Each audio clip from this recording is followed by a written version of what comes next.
এবার তুই কি তোর বাহের লগ কথা কও নাকি তোর বোর লগে কথা কও? এবার খালা দি যাও কই? আব্বা একটু সামনে যাইতেছি। এসে আমরা সামনে তোর কামটা কি? আব্বা ওই সামনে একটা গুরুত্বপূর্ণ কাম আছে। এবার সামনে তোর গুরুত্বপূর্ণ কাম আছে, এদিকে যে আমার শিকদারে 2% জমি লইয়ে গেছে ঠেলিয়া, হ্যাঁ কি তোর কোনো উৎস আছে? আব্বা আমার জীবনে তো কম ঠেলেন নাই, মাত্র 2%ই তো নেছে। আমের মধ্যে যে 10-12% মার্চের জমি পড়ে রয়েছে। হ্যাঁ এবার আমার যে ডোয়া সেটু তো আগে লওয়া লাগবে। ওটা বর্ষাকাল আরটা ঠেলা দেবে না। আর নাইলে বর্ষাকাল দুই একটা ঠেলা মেলা দিলাম, কিন্তু ওইদিকে যে আমার 2-3টা আল্লে খাটতে আছে হেডিরে বদলা দেওয়া লাগে। এবার তুই কোনো কাম কাজ করো না, খালি লেহাপড়া কোনো নাম নাই, কলেজের তো বারিন্দে যাও না। তুই যদি আল্লে খাটতি হ্যাঁ তো আমার 600 টাকা বাঁচতে যেতে। আব্বা এই যে একটা ভুল কথা কইতেছেন, এই কথাগুলো কি লিগে কন দি? আমি একটা শিক্ষিত বলা, উচ্চ শিক্ষিত বলা। কাম লেকচার শোধাইতে এই বেড়ি কামের কথা কইলেই ঠাড়া পরে।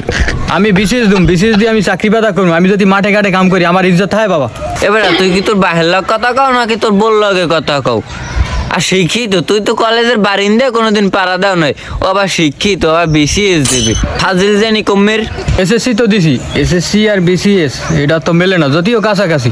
তোর এসএসসি পাস করতে যে কি লাগছে হ্যাঁ তুমি খালেক স্যারের দ্বারা শুনছি। আবার দে তোর চোখ লাল কি লিখিয়া? তিরিতের বিষে বা ওই জন্ডিস হয়েছে আমার। জন্টিস হইলে শুনছি যে হারা জীবন মানুষের চোখ হলুদ হয়, তোর চোখ লালকে লিখিয়া?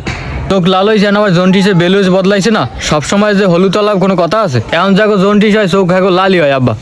আরে হাওয়ার ফলা তুই মোর জন্টিসের কালার হিও যা মোর সামনে দেশ রান্নার কিন্তু জোলার পিড়ে মু। আরে আব্বা সত্যি কিছু খাই না। তুই যা মাথা কিন্তু এমনি গরম আছে সর।